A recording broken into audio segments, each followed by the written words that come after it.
Hello guys, welcome to math study. आज हम continue कर रहे हैं सेट थ्योरी। सेट थ्योरी में हम डिफरेंट टाइप्स ऑफ रिलेशंस के बारे में पढ़ रहे थे। आज हम पढ़ेंगे सिमेट्रिक रिलेशन के बारे में। तो चलिए स्टार्ट करते हैं। तो सबसे पहले सिमेट्रिक रिलेशन की डेफिनेशन है, a relation R defined on a set A is said to be symmetric relation if and only if ordered pair B comma A belongs to R when A comma B belongs to R for all A B belongs to set A. यानी कोई भी relation are जो किसी set ए में define है वो symmetric तब होगा अगर रिलेशन आर में ए कॉमा बी बिलोंग करता है तो उसके साथ साथ बी कॉमा ए भी रिलेशन आर में होना चाहिए, और जहाँ पे ए और बी सेट ए से बिलोंग करते हैं। और हमने यहाँ पर इफ़ एंड ओनली इफ़ का यूज़ किया है, जिसका मतलब है अगर ये सिमेट्रिक रिलेशन है तो इस कंडीशन को सेटिस्फाई करेगा, और अगर ये इस कंडीशन को सेटिस्फाई करेगा तो ये सिमेट्रिक रिलेशन भी होगा। इसको सिंबॉलिकली हम ऐसे भी लिख सकते हैं, B comma A belongs to R if and only if A comma B belongs to R for all A B belongs to set A. या फिर इसे हम इस तरीके से भी लिख सकते हैं, B is related to A if and only if A is related to B for all A B belongs to set A. यानी बी रिलेटेड होगा ए से अगर ए रिलेटेड है बी से, और अगर कोई रिलेशन ये कंडीशन सेटिस्फाई करता है तो उसे हम सिमेट्रिक रिलेशन कहते हैं। For example, relation R is equals to 1,2, 2,1 is a symmetric relation for set A is equals to 1,2। अब यहाँ पे जो हमें रिलेशन दिया है वो सिमेट्रिक है, क्योंकि अगर इस रिलेशन में 1,2 है तो 2,1 भी है। यानी अगर यहाँ पे a, b है तो b, a भी है, तो इसीलिए ये सेट A के लिए एक सिमेट्रिक रिलेशन है। अब यहाँ पे हमारे पास एक प्रॉब्लम दी हुई है, let set A is equals to 1 to 3 then which of the followings are symmetric relations. यानी अगर हमें सेट A दिया है तो इस सेट A के लिए कौन कौन से रिलेशन सिमेट्रिक होंगे। तो यहाँ पे हमें A दिया है तो हम सबसे पहले A क्रॉस A निकाल लेते हैं।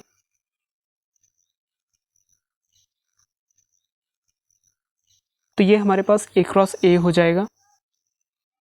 अब हमारे पास सबसे पहला रिलेशन है R1, जिसके एलिमेंट्स हैं 1,1 और 1,2। तो यहाँ पे 1,2 तो है लेकिन 2,1 नहीं है, तो इसलिए ये सिमेट्रिक रिलेशन नहीं है। अब नेक्स्ट रिलेशन दिया है R2, जिसमें एलिमेंट्स हैं 1,2 और 2,1।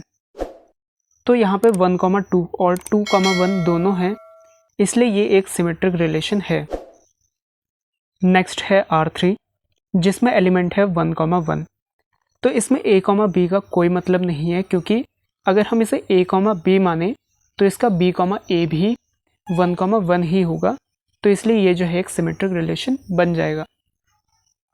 अब नेक्स्ट है R4, जिसमें एलिमेंट्स हैं 1,1, 1,2, 2,1 और 2,3।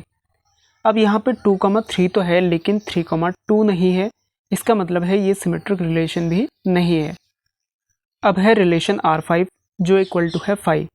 तो इसका मतलब है इसमें कोई एलिमेंट नहीं है, इसका मतलब है कोई एलिमेंट किसी से भी रिलेटेड नहीं है, तो इसका मतलब इसमें A, B या B, A का कोई मतलब नहीं है, तो ये भी सिमेट्रिक रिलेशन है। अब नेक्स्ट रिलेशन है R6, जो है A क्रॉस A। तो अब A क्रॉस A को चेक करते हैं।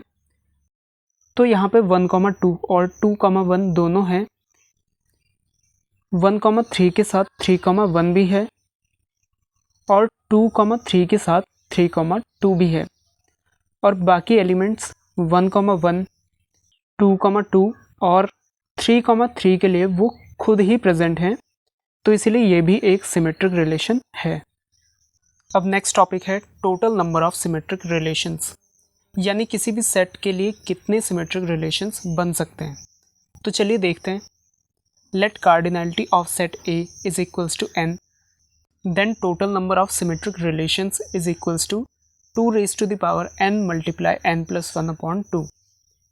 यानी अगर किसी सेट A में n एलिमेंट्स हैं तो उसके लिए total 2 raise to the power n multiply n plus 1/2 symmetric relations बन जाएंगे। फॉर एग्जाम्पल अगर हम एक सेट A मान लें जिसमें एलिमेंट्स है 1, 2, तो इस सेट की कार्डिनैलिटी होगी 2। तो अगर हम इस सेट के total number of symmetric relations को कैपिटल N मान लें तो कैपिटल N इक्वल टू होगा 2 raise to the power 2 multiply 3/2 यानी equal to 2 raise to the power 3 यानी इक्वल टू 8। तो इसका मतलब हुआ इसके लिए टोटल 8 सिमेट्रिक रिलेशंस बनेंगे। तो चलिए देखते हैं वो 8 सिमेट्रिक रिलेशंस कौन कौन से हैं। तो सबसे पहले हम वो रिलेशन लेते हैं जिसमें एलिमेंट्स खुद से ही रिलेटेड हैं। तो सबसे पहला जो रिलेशन हम ले रहे हैं वो है R1 जो इक्वल टू है 1, 1 और सेकंड हो जाएगा R2 जो इक्वल टू है 2, 2 और थर्ड हो जाएगा जिसमें ये दोनों ही एलिमेंट्स हैं यानी R3 इज इक्वल्स टू 1, 1 और 2, 2।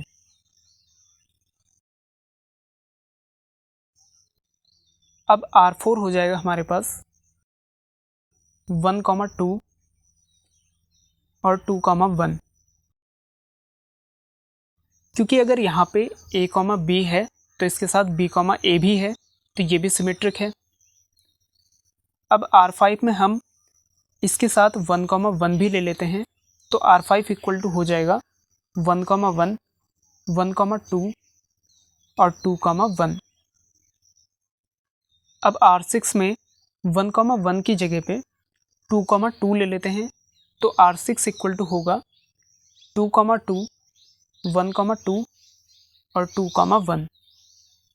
अब सेवेंथ रिलेशन वो हो जाएगा जिसमें ये सभी एलिमेंट्स होंगे तो वो होगा हमारे पास 1, 1, 2, 2, 1, 2 और 2, 1।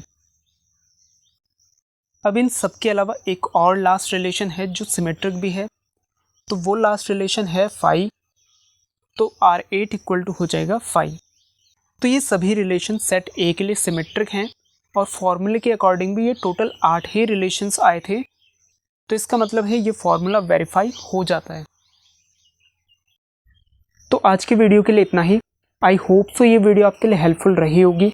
अगर हेल्पफुल रही है तो लाइक करें, शेयर करें अपने फ्रेंड्स के साथ में और सब्सक्राइब करें चैनल को ऐसी और वीडियोस देखने के लिए। Thank you.